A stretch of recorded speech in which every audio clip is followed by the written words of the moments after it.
Hi, this is Zach with Worn&Wound. Today I'll be taking a look at the Stowa Marine Original with a matte case and the hand-wound movement. There's a few versions. There's an automatic and then the same one with a polished case. This is a very interesting watch by the brand. I mean, we've taken a look at marine chronometers before. What makes this one perhaps a little bit different is that Stowa, in its long history, actually really produced these back in the 40s. So the brand, if you're unfamiliar, founded in the mid-20s. They produced the original, Flieger watches for the Luftwaffe. They produced original marine chronometers. They made the Antia back in 1938, classic Bauhaus watch, which the modern version of which we've reviewed is, I think one of our favorite watches. And in 1996, they were bought out by a German watchmaker named Georg Schauer, who is dedicated to kind of bringing the brand back. Doing a great job of it, making these historically accurate designs as well as modern designs. So he's bringing history and kind of pushing the brand forward. And they've also maintained kind of as one of the kind of great German affordable brands. So their watches are largely in the I'd say $600 to $3,000-$4,000 range, but you get a lot for your money in the different prices. This watch, based on marine chronometers from the 1940s, they actually made a pocket watch in the 1940s for the Navy that is almost identical in the design. So if you can look on their website. It is from their archives. So they paid very close attention to it to bring it back to life and have this kind of strictly historically based marine style watch. It's powered by Unitas 6498 movement, which we'll look at later. Overall, very clean, very attractive. Without the VAT, it comes out to a little over $1,100. So, a bit on the pricey side, but also I think a good price for the execution. The case of the Stowa Marine Classic is actually very well proportioned and almost on the smaller side for a marine chronometer style watch, especially one with the Unitas movement in it. So there's a 41 millimeter diameter here, 50 millimeter lug to lug, 22 millimeter lug width here, and just over 12 millimeters tall, and that's to the top of this domed sapphire crystal here. So the shape of it is very classic, very historical looking. It's just speaks to a simple style really. It's all evenly brushed. There isn't really anything that stands out too much about it other than it's just well executed. It's elegant. I do think the proportioning is nice, but it is ultimately just a very kind of classic, simple case design. You have a nice crown coming off here. It's about 7.5 millimeters wide. It is a manual movement, so you will be winding it often. It has really nice deep teeth on it, so it feels really nice in your fingers. On it is also the Stowa logo here that is nice and deeply engraved in there. It's a just a well executed detail. Flipping it over, sapphire display case back shows off the Unitas 6498 movement, which we'll talk about in a bit. Otherwise, very simple. I do like how they clearly had maximized or minimized really the case to the movement because it's a huge movement, so they couldn't be any smaller than this. But I like the proportions of this. Sometimes these watches can be like up to 44 millimeters, which can get too big for a lot of people.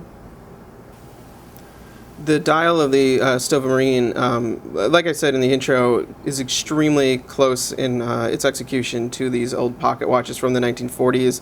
So if you look at their site, you'll see little details like how the triangle is a little oversized for the index and kind of overlaps the top and bottom. That's all true to the original. But yeah, looking at it, like it's a classic design, really big Arabic numerals all around, obviously missing 6 for this subdial here. You have the railroad index going around.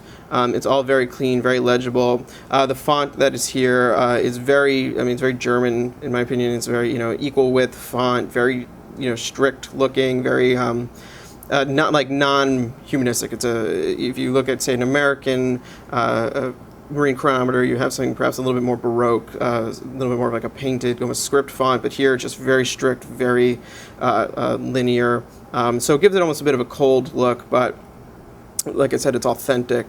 The subdial, well executed, also very clear. One thing that's interesting about this, so the dial itself is gloss, and that's to look like enamel dials that would have been, on the pocket watches back in the day. It is not enamel. It just says enamel look on the website, so it's like it's a gloss finish. It has a nice effect though, especially around the sub dial where you get like a little bit of an extra sheen around the edge. It's definitely a little bit different looking than a matte dial. I quite like it. It gives it almost makes the white deeper, which it might sound a little funny because it's just white, but it gives it like a more interesting subtlety to it. For the hands, you have these great classic hands here, blued steel. Once again, just staying true to the original. And below 12, you have the Stowa logo. I believe that's a slightly modernized version of the Stowa logo, but yeah, quite nice, small, restrained, so goes very well with the dial. Powering the Stowa marine chronometer is a 6498-1 Unitas movement. We actually looked at one of these on a watch just last week, though this one is quite a bit different actually in its decoration and execution, though I mean it is the same movement overall. Stowa does quite a bit of decorating to their movements, and there's a lot to look at here. So the movement itself, 17 joules, manual wound, 18,000 beats per hour with a power reserve of about 46 hours. As far as decoration goes, you have Côte de Genève on these top plates. You have blued screws throughout. Also, that actually is much more, pertains to kind of nautical watches. I think the heat bluing of screws actually protects them against corrosion, so that makes a lot of sense here. Under the balance, you have a plate of perlage, which really, brings out the golden balance. It's actually screw balance, which is going to be hard to see while it's moving, but what that means is there's little screws going around the balance itself. Those are used as weights for, classically for regulation, though I believe here that you still have a regulator, but that is like an additional decoration, essentially.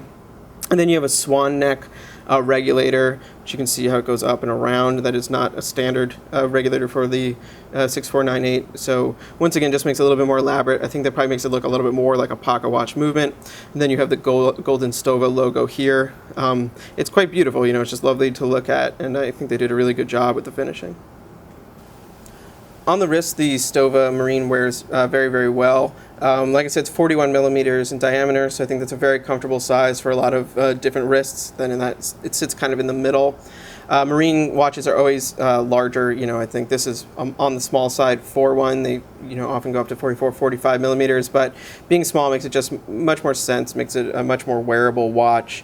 And I really like marine style watches. I think that they're an interesting style because they mix kind of a very formal, very classic look. I mean, you can even kind of date these all the way back to the chronometers of John Harrison. There's, a historical lineage to them, and I think that's actually very seen in like the hands that comes through to give it a formal quality, a dress quality, but at the same time it has the size of something a little bit more sporty, a little bit more casual. So it's just a very versatile watch.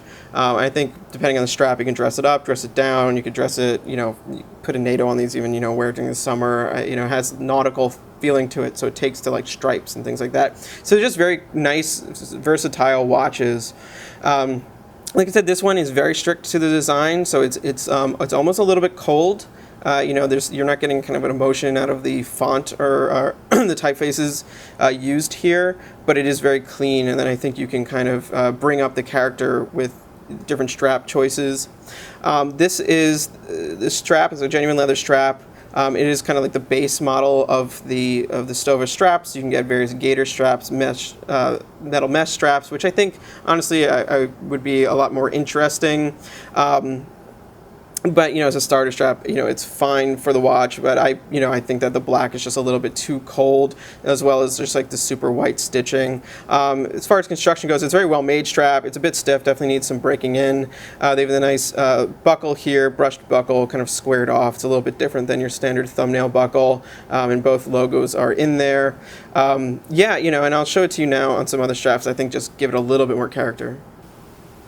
Just to check this out on another leather strap here, I have a Hirsch Liberty, kind of like honey leather strap. I've had this for a really long time, so it's gotten a little bit more patina than these normally would. But I really like the look of this with the watch. It's a little bit warmer, a little bit friendlier. But at the same time, it's a really nice and like rugged looking vintage style leather strap. So I think it just makes it a little bit more stylish, a little bit more wearable, and this version I think would be a little more casual. I'd say something like this for your kind of everyday wear, a Milanese mesh bracelet for formal, as well as like a black leather, black gaiter, something like that.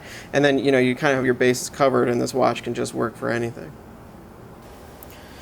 To wrap up, the Stowa Marine Original is a very, very attractive version of a marine watch. You know, I think if you're into this style of watch and you're looking for kind of the authentic interpretation of it, Stowa is most likely, you know, like the best option out there, especially at the price point. You know, it is clearly based on their watch, on their pocket watch from the 1940s, so you have this very kind of authentic reinterpretation of a pocket watch into the watch form, with kind of very little additional modern touches. So it has this real historical look.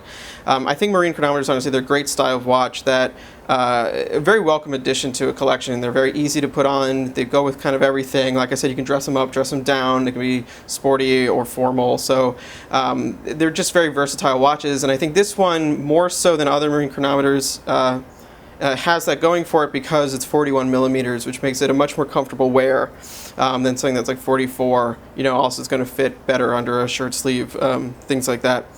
At 1120.75, I believe. That's, you know, converted from euros without the VAT. The watch, you know, it's a bit expensive. I mean, some Unitas watches are less expensive, but this one does have a very high level finish on the movement.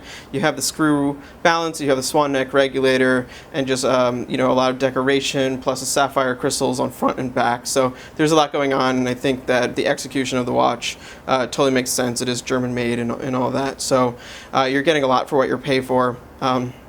Yeah, so if you're interested in marine chronometers, this is definitely one to check out. Please read the full review on Worn&Wound. Follow us on Instagram, Facebook, and Twitter. Thank you.